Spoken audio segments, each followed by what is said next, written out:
मध्ये नमस्ते। आजची रेसिपी आहे नाश्त्याची। शेवया आहे त्याच्याबरोबर चहा। तर संध्याकाळच्या वेळेस हलका फुलका असा नाश्ता आहे। इथे कढई ठेवलेली आहे, त्याच्यामध्ये 1 चमचा तेल टाकायचा। तेल असा गरम करून घ्यायचा।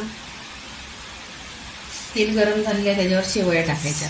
ह्या शेवया दुकानातल्या आहेत, त्या भाजलेल्या पण आहेत, तरी पण तेलावर आहे ना फ्राय करून घ्यायच्या।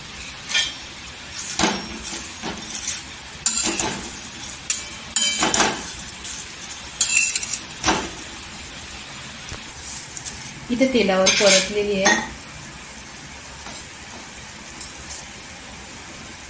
इथे ड्रायफ्रूट टाकायचं, तुम्हाला जे आवडेल ते टाकायचं। वेलची पूड आहे ती टाकायची। साखर टाकलेली आहे, चवीनुसार टाका, मी कमीच टाकले, खूप कमी। आणि इथे 1 ग्लास दूध।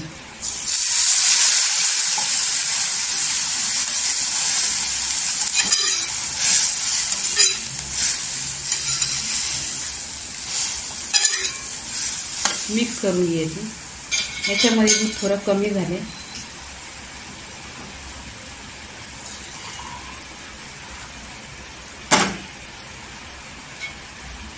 इथे दूध 1 ग्लास आणि 1 अर्धा टाकलेला आहे।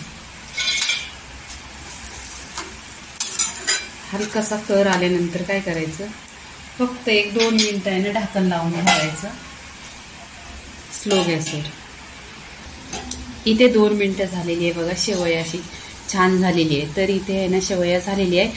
शेवया बरोबर आता चहा बनवायची। त्यासाठी आपल्याला लेमन ग्रास घ्यायचा आहे। तर इथे बघा ही मी कुंडीत लावलेली आहे, आणि ही मराठीत बोलतात गवती चहा, आणि याचा टेस्ट 1 नंबर येतो चहामध्ये। तर इथे मी कट करून घेते,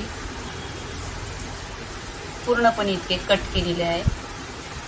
इथे चहाला पाणी ठेवलेलं आहे, 1 ग्लास पाणी ठेवलेलं आहे। त्याच्यामध्ये स्वच्छ 1 ते 2 पाण्याने स्वच्छ धुतलेली आहे। 1 चमचा चहा पावडर आहे। चहा पावडरला आहे ना छान अशी उकळी आली पाहिजे। उकळी आल्यानंतर 1 इंच आलं टाकलेलं आहे। 4 वेलच्या आहेत, त्यांना पण कुटून घेतलेली आहे। छान अशी उकळी आली पाहिजे। उकळी आल्यानंतर मग दूध टाकून घ्यायचं। इथे बघा उकळी आलेली आहे। इथे चहाला छान अशी उकळी आलेली आहे, खुशबू पण एकदम सुगंधी। इथे दूध टाकायचं, दूध गरम करून घेतलेलं आहे, आणि 1 ग्लास दूध आहे। दूध टाकल्यानंतर गॅस स्लो करायचा। इथे चहाला उकळी आलेली आहे, तर चवीनुसार आहे ना साखर टाकायची, तुम्हाला जेवढी लागेल तेवढी टाका। मी 1 चमचाच टाकली। आता इथे बघा परत साखर टाकल्यानंतर पण चहाला उकळी आलेली आहे। 1-2 मिनिटं चहा शिजल्यानंतर गॅस बंद करायचा। पूर्णपणे चहा झालेली आहे, छान अशी उकळी आलेली आहे, आणि थंडीच्या दिवसात एकदम गरम गरम चहा, त्याच्याबरोबर शेवया।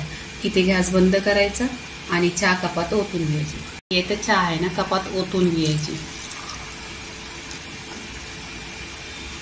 इथे बघा पूर्णपणे अशी चहा झालेली आहे।